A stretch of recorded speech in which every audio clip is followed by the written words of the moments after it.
না, বলা যায় এরকম চাপের মুহূর্তে বেস্ট ম্যাচ আমি বলবো। আসলে যদি আপনারা উইকেটটা সকাল থেকেই দেখেন, যে আসলে আমরা ড্রেসিং রুমের কথা বলছিলাম, 300-320 রানের উইকেট ছিল আসলে। খুবই ভালো উইকেট। তো যখন আমাদের 2টো উইকেট পড়ে যায় আমাদের জন্য একটু ডিফিকাল্ট হয়ে যায় আসলে। তো লিটনের আউটটা যদি ওই সময়টাতে না হইতো হয়তো বা আমরা 300-320 করতে পারতাম। না, অবশ্যই ফার্স্ট্রেশন ছিল আসলে, খুবই ইজি টাইম আমার জন্য ছিল না আসলে। আমার স্ট্রাগল পিরিয়ডটা হয়তো বা অনেকেই আপনারা দেখেছেন, হয়তো বা অনেকে দেখেননি।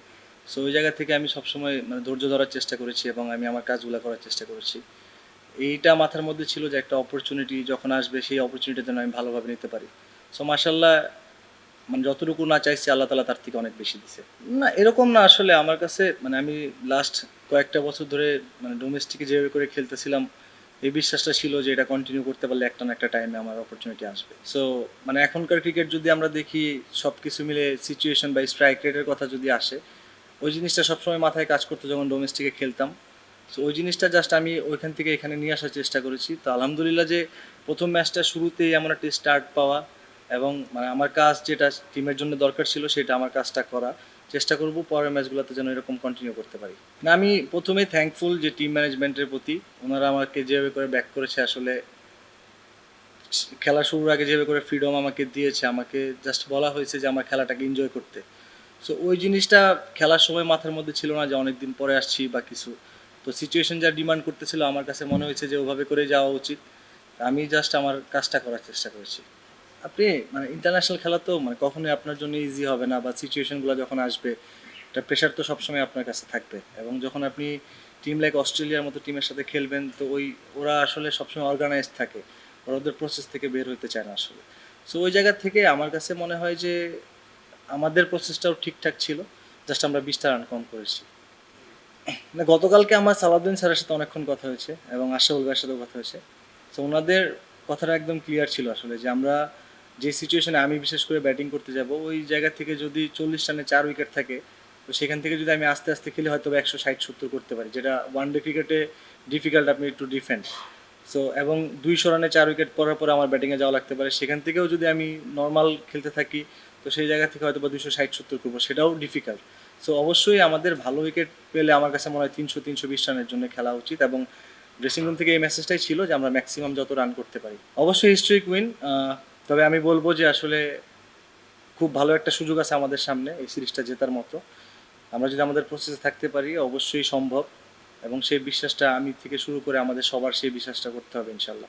এখন আমি ওই দিকে চিন্তা করলে আসলে সেটা তো আমার কাছে কখনোই ব্যাক করে আসবে না। সো ওইভাবে আমি কখনোই চিন্তা করি নাই। শুধু আমি প্রেজেন্টে থাকার চেষ্টা করেছি যে যখন যে অপরচুনিটি আমার জন্য আসবে সেটা যেন আমি ভালোভাবে নিতে পারি। সেটার জন্যই প্র্যাকটিস করা, নিজেকে রেডি করা। সো ওইভাবেই সবসময় প্র্যাকটিস করা ট্রাই করেছি। এটা মানে আমি প্রথমেই বলবো যে এটা একদম ওনার একদম পার্সোনাল ওপিনিয়ন আসলে, এটা মানে অনেক দিন আগের কথা আসলে। সো এই ব্যাপারগুলোতে আমি মানে এর আগেও কখনোই আমি মিডিয়াতে কখনো কথা বলতে চাই নাই, বা আমি কমফোর্টেবল ছিলাম না বলার জন্য। সো এখনও আমি ভেবে চাই এটা ওনার একটা পার্সোনাল ওপিনিয়ন। তবে থ্যাঙ্কফুল এখন যারা ম্যানেজমেন্টে আছেন তারা আমাকে সে অপরচুনিটি ক্রিয়েট করে দিছে এবং তারা আমার উপর সেই ট্রাস্ট রাখছে। আমি তাদের কাছে থ্যাঙ্কফুল এবং আমি চেষ্টা করব তাদের যে আস্থাটা আমাকে আমাকে যে আস্থা রাখছে আমার উপরে, সেটার যেন প্রতিদান আমি দিতে পারি। না, টু বি অনেস্ট আসলে হলো না হলে না এইভাবে কখনোই চিন্তা করি নাই।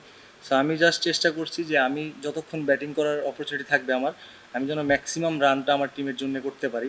সেটা ক্যালকুলেটিভ যতটুকু রিস্ক নেওয়া দরকার আমি ওইগুলাই চেষ্টা করেছি, এবং চেষ্টা করেছি আমার জোনের শর্টসগুলো খেলার জন্য।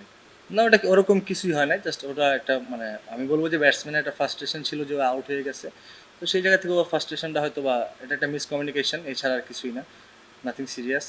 সো এটা আমার কাছে মনে হয় মাঠেরটা মাঠে রাখাই ভালো। না, আমার পুরো ইন্টায়ার টিম থেকে শুরু করে ক্যাপ্টেন থেকে শুরু করে সবাই মানে সাপোর্ট করার চেষ্টা করতেছে। বিশেষ করে যেহেতু আমি এতদিন পরে আসছি, তো ওরা সবাই মিলে চাইতেছে যেন আমি ওই ফিলটা কখনোই না করি যে এতদিন পরে আসছি। সো আবারও মানে আমার পুরো টিমের প্রতিও আমি থ্যাঙ্কফুল। দেখো ভাই, আমরা আসলে আমার কাছে মনে হয় যে যদি কিনা আমরা ডোমেস্টিকে যেখানেই খেলি না কেন এবং যে ফরম্যাটটাতে খেলি, উইকেটটা খুবই ইম্পর্টেন্ট। যদি আমরা ভালো উইকেটগুলোতে খেলতে পারি আমার কাছে মনে হয় যে আমাদের টিমের যেই ব্যাটসম্যানগুলো আছে, এবং বাংলাদেশে ওই টাইপের প্লেয়ার অনেক আছে হয়তো বা উইকেটের ট্রাস্টের জন্য হয়তো অনেক ধরনের শর্টস হয়তো খেলতে পারে না। এবং একটা ব্যাটসম্যান যখন ওই শর্টসগুলো খেলা অফ করে আমার কাছে মনে হয় যে তখন তার আস্তে আস্তে শর্টসের রেঞ্জও কমে যায়। তো ভালো উইকেটগুলোতে খেলতে থাকলে আমার কাছে মনে হয় যে খুবই চান্স থাকে তার শর্টসগুলোকে ব্যাক করার, এবং এন্ড অফ দ্য ডে ভালো একটা রেজাল্ট আশা করা যায়।